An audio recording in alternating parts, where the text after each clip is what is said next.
Can Google Password Checkup save you from bad passwords? AMD Radeon VII, buy or wait? Facebook alternatives, we found all the composite ports and more. It's all coming up on TekThing. Thank you, patrons. Without your support via patreon.com/TekThing, we wouldn't be able to make the show for you every week. Join the crew that makes TekThing possible at patreon.com/TekThing. I'm Shannon Morse. And I'm Patrick Norton. And this is TekThing, where we have something useful in every single show. Oh boy. Oh boy. Okay, speaking of useful, Okay. this is semi-useful. More useful for those of you that aren't gaming at 1080p, or for people who are doing things like running Premiere or despicable scientific applications, because science applications, financial stuff, Blender. Mm-hmm. So let's talk about, so my friend texted me, he said, what do you think of the AMD Radeon VII, right? We heard about it at CES, we got excited. It's 7 nanometer. Hey everybody, because that was like the whole, like Lisa Su, I think, said 7 nanometer like 23 times, as in, hey Intel, 7 nanometer. So 7 nanometer on the Vega 20 chip, big freaking deal for AMD, and not just for bragging rights. This is a board that delivers traditional 3D gaming performance at the RTX 2070 or 2080 levels. The better the game is optimized, the more 2080-ish the Radeon VII performance looks like. This is good. Now, it also has a crazy 16 gigabytes of HBM2 RAM to go with the Vega 20 performance, which effectively doubles memory bandwidth compared to either earlier AMD or pretty much any non-professional Nvidia GPU. Basically, most of the GPUs you would think of, like, you know, the 1070, the 1060, blah, blah, blah, blah, blah, blah, blah, blah, blah. The classics, can we call them now? The classics. The ones you can afford, right? Right, yeah. And one, this points towards creative or workstation use, and of course that was kind of, AMD sort of was all about creative. Oh, and we do games too. Benchmarks are kind of all over the map, which might be sort of a driver application update issue. TechGage.com did some really good benchmarks. One of the ones that really stood out was Blender. If you live in Blender, you might be wanting to think about the AMD Radeon VII, because this is a 2080 Ti. This is the Radeon VII. This is a Titan XP, Quadro P6000, RTX 4000. So the numbers on some of these apps are particularly really just kind of like, oh, wow, that's a lot, right? Yeah. For CPU-bound stuff, obviously a GPU is not going to change it, which is why a lot of people are like, why aren't my renders rendering faster in Premiere? And it's like, because it doesn't use the GPU. Yes. Yeah. So some of the other stuff they did a ton of stuff. Looking at the scientific stuff is where it starts to look really kind of unhinged. So that's an AMD Radeon VII. Higher is better in this one. Whoa. Yeah. That's a huge difference. That's a huge difference. So if you're thinking of like, you know, high precision scientific or financial stuff, Radeon VII does really, really well too. So that was the 7, the 20 Ti, the RTX 4000. You know, that's the kind of performance curve every product manager dreams of. Oh, yeah. That said, I don't think the financial calculations or scientific calculation market is as huge. That could change. It could. We'll see. A lot of high-end games I've learned are actually capped at about 11 gigabytes of RAM usage, i.e. the amount that's in the 2080 Ti. So in terms of gaming, extra memory bandwidth is always nice because, hey, let's move things faster on and off the memory, but the extra memory itself isn't particularly useful. And the Radeon VII is definitely trailing the 2080 Ti in gaming performance. It also costs like $300 less MSRP, which is not that much less. I say that because my buddy over on This Week in Computer Hardware, PCPer Sebastian Peak, I'm going to quote him from his PCPer review here. There's a pricing problem with Radeon VII in the gaming market. It's the same $699 in RTX 2080 costs, and the RTX 2070 is $200 less. Wow. Now, some of that gets offset because there's a fairly sweet bundle of games you can get with Radeon VII right now, like $180 worth of games. But in terms of pricing, it's at 2080 Ti pricing, but it sort of flirts back and forth with 2080 Ti performance. A lot of that may be getting games and drivers optimized correctly, because we have over the years seen ridiculous performance improvements as drivers get optimized. I also want to say I'm not real worried about the lack of like ray tracing RTX compatibility on the AMD 7, mostly because there are so few ray tracing ready games out right now. We'd like to see more. How many are there? Like 3 right now? It feels like that 3. are actually working now? Yeah, 3 sounds We're about still right. waiting. And what gets really crazy is the rumor sites are all over I would say like video cards on that. Rumor sites are all over the idea that there's like a 1660 or a GTX 2060 that's on the way later this month, i.e. a 2060 GPU, maybe, sort of de-performanced a little bit. Including, they strip ray tracing out and maybe reduce the number of cores on it. And then you have this very compelling card for most people, i.e. the vast majority of gamers that are running 1080p rather than 4K because you get a big bump in performance. That's interesting. It would be like, so instead of the RTX 2060 that they announced at CES that does do ray tracing, this would be like a step down. So it would be less expensive, well, hopefully. The ray tracing on the GTX 2060 is essentially running at 720p right now anyway. So, it's not like you're going to be doing mad ray tracing awesomeness. It just, like, the benefits of ray tracing are not particularly compelling right now, period. It looks pretty, though. It does look pretty. It's really hard to see that pretty when you're in the middle of a first-person shooter. Yes. So that's why I play Tomb Raider. I wouldn't be so much Tomb Raider in your life. Yay, demos. You gotta. Isn't it ship? It's time. I know. Buy the game. Yeah. You have the best graphics card money can buy. I have the you game. Installed that yet? Yes, I have installed Tomb Raider. It's actually on this the 2080 Ti. Oh no, not yet. I know it costs money to buy components. Okay. Put it into the Core i5 you have now.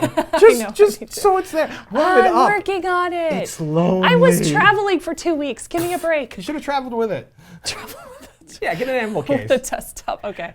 Bringing this back to GPUs, I wouldn't be shocked if that next generation Nvidia card got announced right about the time this episode went live. And just for fun, don't forget that AMD has the next gen Navi GPU coming out later this year. The Radeon VII is actually a Vega-based part with the process shrink to 7 nanometer and tons more memory, but that part dates back to 2017, that architecture. I am very curious to see more professional benchmarks on the Radeon VII. Seriously though, for most folks, if you don't live in Blender, and if you do, you're probably like, oh my God, oh my God, oh my God. Yep. You might want to wait to see what Navi brings to the party. And if you've got a decent GPU now, upgrade your monitor from 1080p to something bigger before you drop a lot of money on a new GPU. More resolution. Yes. Then you will need a new GPU, and you will feel good about your GPU purpose. Purchase. Today is I can't pronounce things day. Hey guys, email ask@TekThing.com. If you got a question, anything about buying a GPU, wondering about gaming resolutions, or, well, all those shiny, happy technologies that make shiny, happy video games shiny. Well, moving on from GPU news, we also have some password news. So with the ongoing issues that we have as consumers with companies that we do business with having big data breaches, it comes as no surprise that Google decided to implement a new tool to help users become more aware of security breaches and hacks. So they just came out with this new thing. It's called Password Checkup. It's a Chrome extension. It's made to help you be a more savvy consumer whenever you browse the web and you're using passwords on websites. So, and I will quote this from their news article. They basically say, quote, if we detect that a username and password on a site you use is one of over 4 billion credentials that we know have been compromised, the extension will trigger an automatic warning and suggest that you change your password. Kind of cool. Does this mean I have to use Chrome to store my logins and passwords? No, you don't. Okay. Yeah, it just not at all. reads them as it goes by into the website? Yeah, just like reads them on the fly. So it sounds kind of scary. The extension will only alert you if a password has been involved in a breach along with the username you use or the email address you use to log in.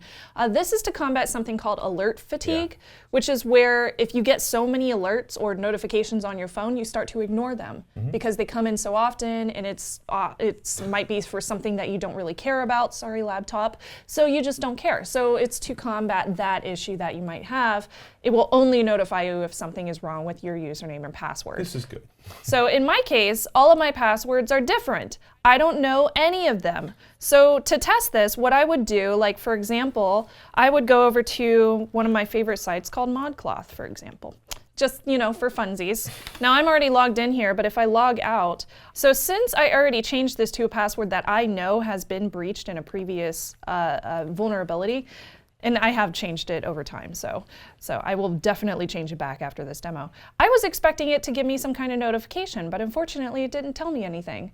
So this was not successful. No alert was given. Perhaps that specific password and that username/email combo is not included in Google's table of vulnerable passwords. Unfortunately, I'm too secure for my own good, so it's hard for me to test this. But that's not a bad thing, because you've actually taken advantage of LastPass tool. I have. And you've gone through and you've created basically gibberish passwords for every single account. Yeah, you have in I legit know none of my passwords whatsoever. And anytime that one is, I'm notified from like haveibeenpwned.com that there was a password breach, and I know that some of my old credentials have been leaked. I'll just go into that username like account and change my password right then and there. So from what I know, unless I change it back to one of those vulnerable passwords like I did in ModCloth, I don't have that issue. So I'm not expecting for Password Checkup to give me any kind of alerts. However, in this case, it didn't alert me, which tells me that most likely that password that I know was leaked was not tied to that email address that I used to log into ModCloth. 7 billion sounds like a lot until you talk about everybody on the internet. It would be a lot. Every account they own. Yeah, so when you install it, you will notice that it has a few strange permissions. If you right-click on the actual extension here, and then you go down to, this can read and change site data. That's a little bit creepy, right? Right. Well, it turns out it's not that creepy. This is where you can edit your permissions. So Google does give you a little tutorial about how you can edit that. You can edit it to only allow whenever you click on the extension, so only for certain sites, to work on all sites, or to only work on the site that you are currently visiting. So you can change those options, but while it does sound scary, this is basically just a vague permission that allows the application to view the password that you're putting in and then send it off to Google's servers as an encrypted version to check if it was a breached password. I mean, I'm pretty sure if you right-click and look at any of your ad blockers, or for example, here it is on LastPass, where it's like, oh, look, yes, this can read. If something works on a website, it has to be able to access the data on the website. Yeah, so exactly. Don't let it freak you out. So don't worry too much about that. It's not like the flashlight apps on Android that would basically have access to your contacts. And well, that was crazy. Like one of the flashlight apps got bought by a company. That's a classic example. Changed it to give it root access to, or not root, scary. to give it access to like everything it could on your phone. And then I'm sure they just started shoveling the data into servers. It's pretty bad. So luckily though, Google did write a very, very handy high-level blog about how it works. I'll link to the blog in the show notes, but I also wanted to show you this infographic and kind of explain what's going on here. So basically it's a 4-step protocol. You start with, you put in your information, Google discovers a username and password exposed by a data breach, and they store a hash and encrypted copy of that data. They encrypt the full hash using a secret key only known to Google. So Google's the only person with that key.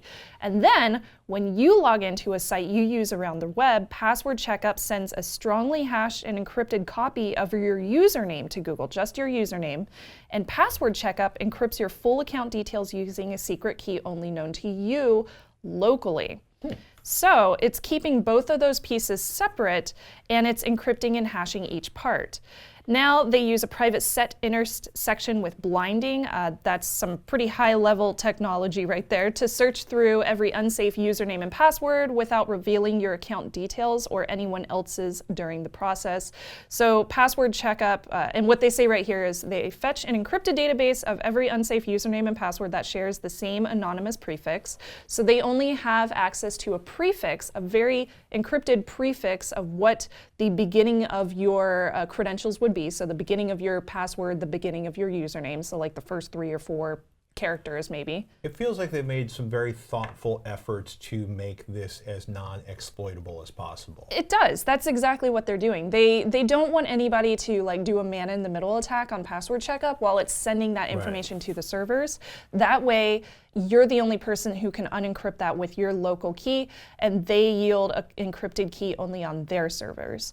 And then the final check for whether your username or password was in a data breach is entirely local, like I mentioned before. So if your account details were exposed, you should see a nice little bloop show up inside your Chrome browser that will tell you that there was a problem and you should change your password immediately. Death, doom, mayhem, run! So somebody did write into Daily Tech News Show, which I was on last week, and they asked, well, should I trust this? Now, as with anything, I would say that we are never 100% secure, but your best bet is to just not use anything connected and go buy a tiny home in the forest. But this can be useful to help educate users on why it's so important to use different passwords on different sites. Now, if you already use a password manager like I do and like Patrick does, and you never reuse your credentials, then you probably don't need to install it, honestly, because you're already very, very safe, and especially if you use like haveibeenpwned.com and you already see if a password has been leaked. You automatically know that's happening. But if you are worried, go ahead and try it out and let me know if you get an alert, because I haven't seen an alert. Or if you have a family member that may not have the best password hygiene. Yeah, exactly. So it's not supposed to be a scare tactic, but it's supposed to be educational so that you understand why this is important. I think it's cool. It is a very, very first extension that they've done, so it probably still has some bugs as far as how it works, and they have not collected every single password out there that has ever been leaked. But they did collect billions, so that means something. They just don't have mine. So let me know what you think. Ask at TekThing.com, or you can tweet me at Snubs or at TekThing. Speaking of NVIDIA AMD battles, Marino vucko posted on YouTube. For those who have NVIDIA GPU 10 and 20 series cards, with newest drivers, you can use FreeSync monitor as G-Sync. I have tested it yesterday with Asus Strix 1070, and it works perfectly. Just go to NVIDIA control panel, set up G-Sync, then enable G-Sync compatible, and check enable for this display model. Go to change resolution under PC section, choose 1920 by 1080, 240 hertz. Enjoy. Well, true. As of January 15th, the release of GeForce driver at 417.71, NVIDIA GTX 10 series and RTX 20 series GPUs can use the adaptive sync capabilities of AMD FreeSync monitors. Yay! Your monitor is going to need a DisplayPort input. This won't work over HDMI. Hey, G-Sync doesn't work over HDMI, so don't have a hairball about that. You should have a DisplayPort on your card, if not a DisplayPort cable in your house. And NVIDIA has like this very short list of 12 FreeSync monitors that they consider worthy of G-Sync compatible certification. And how many did they check? Did they do a review 400. process? 400. Yeah, that's right. You know, a lot. But it's funny because there's sort of G-Sync Ultimate, which is the new name for G-Sync HDR, which requires the new G-Sync chip. There's a standard G-Sync certification, which is for G-Sync cards and G-Sync monitors, and then they have this G-Sync compatible certification. It's really cool. There's a crew on Reddit putting together a Megalist of FreeSync variable refresh rate compatibility with NVIDIA. Pointing out, talking about the frames per second, if the monitor has strobing or ghosting issues. It's pretty densely this is packed. Awesome. Yeah. This is like that one privacy guy's VPN guide. Yeah, it's pretty cool. Y'all are legit. And the list is getting longer. Oh, is my Dell Ultra Wide on there? Probably not. Your 60 hertz Dell Ultra Wide? No. I have the same one. But no, that's okay. They do have a couple like this. You know, these are, for example, those are two, the S2419 HGF. Oh, yeah. Let me read specs during a television show, because it's always scintillating. So, by the way, also, if the instructions for how to turn this on went by too fast, or if you have a NVIDIA certified monitor and you want to try turning it on, props to Brad Chacos over at PCWorld. It's nice. NVIDIA driver unlocks FreeSync monitor, but he goes through the instructions on how to manually turn this on. Cool. So basically, it's turning on adaptive sync support in NVIDIA control panel. I'll put a link to that in the show notes because, hey, the dude deserves the traffic because he wrote it down so I could learn about how to set it up. Absolutely. Yay. Yay. So that's super exciting. It's like friends across the GPU battle planes. And it's also, because FreeSync is a VESA standard, and it's free for all intents and purposes. It's on a lot more monitors, so if you wanted to play around with adaptive sync, because you hate the tearing on your video games, you have a chance. Let us know your experience with this, because we have not reviewed all of those monitors, obviously. I have like one 60 hertz FreeSync compatible monitor, and it's nice to not have tearing on a 60 hertz monitor. Yeah, definitely. But, you know, I want to hear about the really cool stuff. Yeah, so let us know. Ask at TekThing.com, or you can tweet Patrick over at... Oh, at Patrick Norton. What's that again? How long is it? The Twitter? Twitter's hard, people. We love your questions, your tips, your suggestions, products, and ideas to check out. Email us. We love your questions. Seriously. Tweet at TekThing, at Snubs, or at Patrick Norton, or just email ask@tekthing.com. And a big shout out to our patrons at patreon.com/TekThing. You make the show possible. And if you want to be part of the crew that makes TekThing happen, head over to patreon.com/TekThing. David's exploring something I bet a lot of you are. He writes, I've decided to give up on Facebook and Instagram. I'm currently using Twitter, but I really would like to find something where I can post semi-securely so that only people I want to see the posts and others can't without signing up. Blogging like WordPress.com was the thought, but it's out there for the whole world to see. What is a social media alternative that isn't selling everything to the highest bidder? At this point, I would pay if I need to. I want to have a social media presence, but not have my world for sale to the highest bidder. Do you have any recommendations? David in Cool for Now, Phoenix, Arizona. Cool for now. Oh. That's cute. You have a good answer for this? I think so.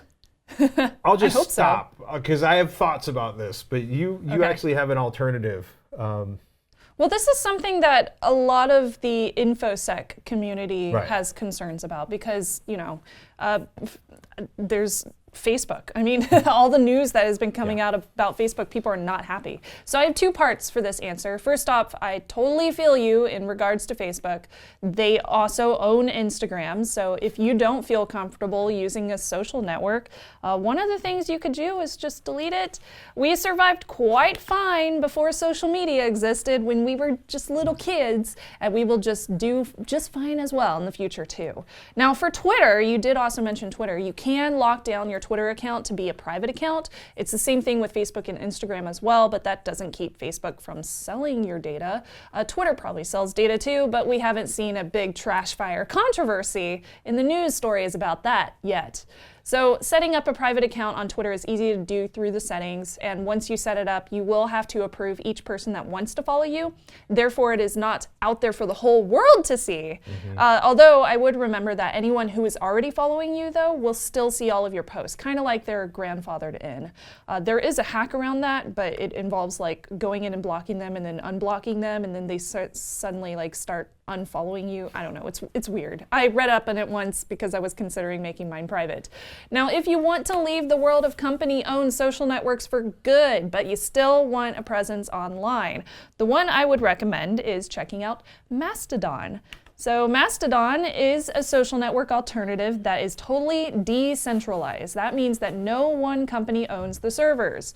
You can even set up your own server for a Mastodon channel if you want to. It's open source, it's ad-free, it's backed by sponsors and donors, as they mention right down here, sponsors, and you can support them on Patreon as well. Now, if you don't want to create your own Mastodon server, you don't have to. You can simply choose a community, and you can browse all their different communities on here, or when you log in, you can also find a new community, something that you match up with. For example, there's like a hacker community. That was one that I had joined. There's an anime community. There's all sorts of communities. And once you got your account set up, you can make your posts follower only so that they only show up for folks that you have accepted a follow from. So that would really, really help make it private.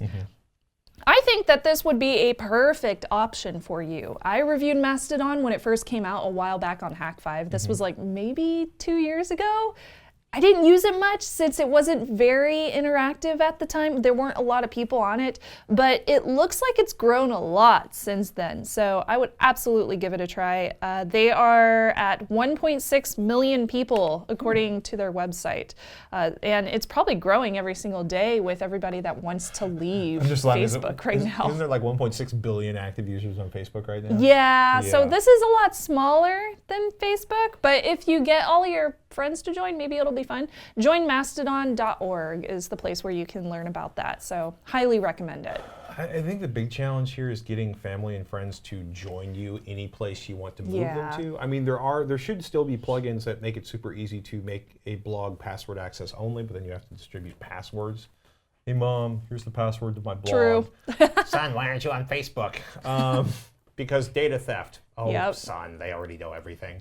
For what it's worth, I had a whole crew of folks go from an email listserv Because email listservs are, these are the emails, these are the friends, and everything bounces around. And then we all ended up on Slack because everybody's using Slack at the office, and now we're back to the email system because of A, the way Slack works, and B, because everybody's always on email. Man, like the only reason I still have a personal Facebook account is because there's a whole crew of people that pretty much live on Facebook and nowhere else. Same here. And it's a challenge. Yeah. And yes, I know some of you are throwing your phone bricks at the television and saying like, "Well, just get their phone number," and it's like, true. But they don't, I don't know. It's just seeped in so deep into the lives of so many people. It drives me nuts because it's always so much activity. Yeah. And in many cases, it's kind of like YouTube. The videos I subscribe to don't show up on my page because that's not YouTube's priority. Thanks. Facebook and MySpace, for that matter, both existed or were created right when I was in college, and that's what they were made for, was college kids. In fact, you could only sign up on Facebook with a college email address, I believe, back in the day. Yeah, so it was like perfect timing for me and all of my friends, and then it all blew up. So now it's so hard to get anyone to move away from Facebook with me. You don't want to be on Facebook? Well, it's what about very Snapchat? tough. Well, I can only do one on Snapchat. Well, Insta? Well, that's just a picture with kind of a caption. Well, what about, and it's also owned by Facebook. Well, what about, there's Mastodon. There's two other social services that are still sort of limping along in the background. It's really hard to get people off of Facebook. Yeah. Because everybody's already there. But if that is not a worry for you, or if they're already like pro switching away from Facebook, then give Mastodon a try. Or if you have other alternatives for social networks that are decentralized, that's really important, and open source, that's also awesome, then let me know. And I would love to review them on this show, and I can put my review of Mastodon in the links below as well if you're interested in that one over on Hack5. Mastodon! It's really fun to say. Yes. Last week, Thomas emailed looking for a good gaming TV, and we had some picks. And so I personally had concerns that finding TVs with composite inputs for older consoles would be tough to do. Rowan has some help. He wrote ask@TekThing.com. A while back, I purchased a Sony Bravia Android TV, not cheap, XBR55X850D for the 4 HDMI connectors on the back. But wait! Big caps. It also has component and composite connectors built in. What? It also has headphone, home audio outlet, 3.5 millimeter 3 USB connectors, optical audio outlet, and an Ethernet input. One of the HDMI connectors is usable with ARC devices. Whoa. I shopped on the Best Buy site looking for more than 2 HDMI connectors, and I hit the jackpot. I didn't want to upgrade every little thing when buying a new TV. It's a 4K TV and deals with old analog video very, very well. So maybe shopping around can be fruitful. That's awesome. Rowan. Yes, actually. Wow. Thank you, Rowan. Sony definitely makes some great TVs, and it turns out that the X900F does have a composite input. Now, apparently my usual deep-seated, incredibly uptight, insane research propensities weren't on last week because I didn't realize the TCL 6 series and LG C8 TVs also have composite inputs. They just do it via a breakout cable. So when I lazily looked at the back of the television picture, that's why I didn't see a composite input. Vizio's P series and P series Quantum both offer actual physical composite and component in, and apparently there's just a lot of love for vintage consoles and VCR from LG, Sony, TCL, and Vizio, not so much from Samsung, unless they're just not publishing it in the specs. Thank you, Rowan. Thank you. I should have spotted this last week. That's awesome. But yeah, I didn't realize. It's funny because my projectors don't really have them. Yeah. And most of the TVs, I just haven't been looking because a lot of them do it with breakout cables that you plug into the back of your television. My TV doesn't have one, but it was very cheap, and it didn't even. It had 2 HDMI ports, and that's it. So I'm not surprised. Well, they got to keep adding in more features to get you to upgrade. I know, they really do. Somebody was like, "What about?" I like my dumb TV though. It's not smart. Oh, what about a VHF tuner for that old Atari 2600? Oh my goodness. When I'm not mocking myself, I really enjoy the opportunity to mock my primary mobile carrier, AT&T, at least one more time. It's a great intro. Thanks for that. Thank you. Stephen writes in, "Hello gang, see attached picture. This is on an iPhone XS. I didn't know I had a 5G modem. Is AT&T 5G spoofing again? Thanks, and of course, I love the show from Stephen." Ooh. Yeah. Ooh, he's throwing some shade. Not only is it bogus, Sprint is so pissed off, they're actually suing. They're suing AT&T. On Friday, Sprint revealed that it's suing AT&T, arguing that this implementation of fake 5G will damage Sprint's efforts to release and promote true 5G. As part of its claim, Sprint is using a survey that asked consumers whether they believe 5G-E was as good as 5G. 5G-E is what the little icon on the AT&T phones is, and whether they thought an AT&T phone bought today would be 5G compatible. 54% of responses believed a 5G-E was at least as good as 5G, while 43% believed AT&T phones bought today would be 5G compatible, which simply isn't the case. And I want to give a shout out to Jeremy over at Digital Trends who wrote that up. Hi, Jeremy. Yay, Jeremy! So, to answer your question, does AT&T actually even have a 5G network? Yes, in parts of 12 cities. Oh. And it'll be in parts of 19 cities sometime early this year. Okay. It gets messy. Yes. 5G-E, aka 5G evolution. So they're doing 5G-E as this kind of step, and it's like, okay, like the towers. I feel like I'm Chris Pratt talking on, a particular show, mocking a British TV show. But so this is the same crap they pulled with 4G. Like, I had an iPhone that had a 3G modem, and all of a sudden one day it had a 4G icon in the corner. Really? Woo! I got it. No, I didn't get a speed bump. It was the same delete expletive speed as the week before. They just do that. Are they doing it intentionally? Is Sprint wasting its time? Sprint's got lawyers on retainer, so it's good for them to be doing something. And this is, I keep saying it, 5G rollout is a mess. Crap like AT&T pulling isn't helping. Well, it's helping their bottom line. It's helping them retain customers, but it's not particularly honest when you pretend. If they wanted to get, it could have been 4G extra awesome. It could have been 4G star, star, star. It could have been 4G plus, plus, plus, but no, they did 5G. Well, that sounds like Why didn't they do 4G.5? Or 4G. 4G. You know what I mean? So caveat emptor, and know that there is no software upgrade for a phone that doesn't have a 5G modem that's going to make it a 5G phone. Yep. And it's not going to matter probably till next year anyway, because there's just, it's a very small subset of cell coverage right now. Changing moods, a big thank you to Hack5 for the studio space. Check out the Security and Privacy Podcast at hack5.org. It looks just like this, people.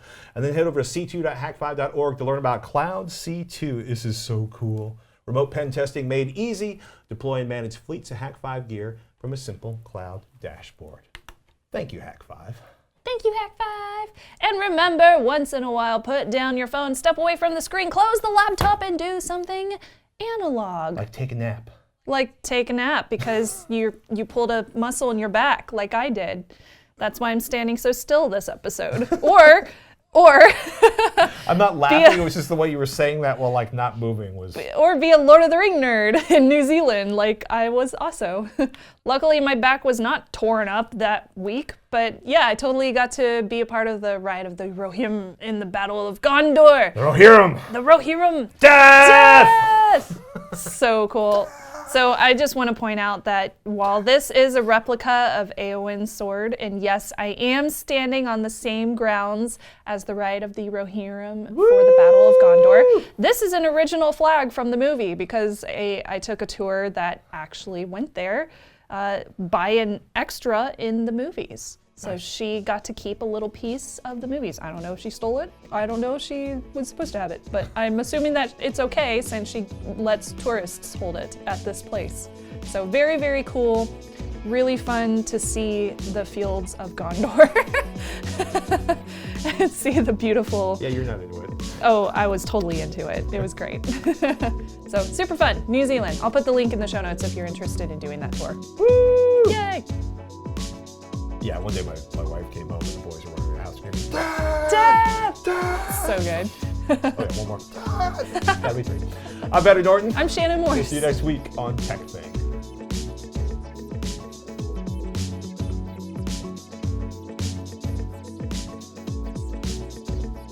Why did they make 3 Hobbit movies when they could have made one great one? So there's actually a story on that one. Really? Yeah, so apparently the original, what did Peter Jackson end up doing? He was the director, I think? Producer. The producer. So, Of the Hobbit movies. so they had a producer before him, but that person dropped out like at the last minute. So then they brought in Peter Jackson, and Peter Jackson wanted to do 1 movie, but they had already signed on for 3. So his vision of what he wanted The Hobbit to be was completely different from what happened on screen. So his like dream of having this one Hobbit movie didn't get to happen the way that he wanted it to, because they had already, the company behind it, they had already planned it out that way. I wonder if somebody's done like a fan edit where they take, 9 You know, hours they of probably video. could. My mom-in-law fell asleep in that movie in the theater.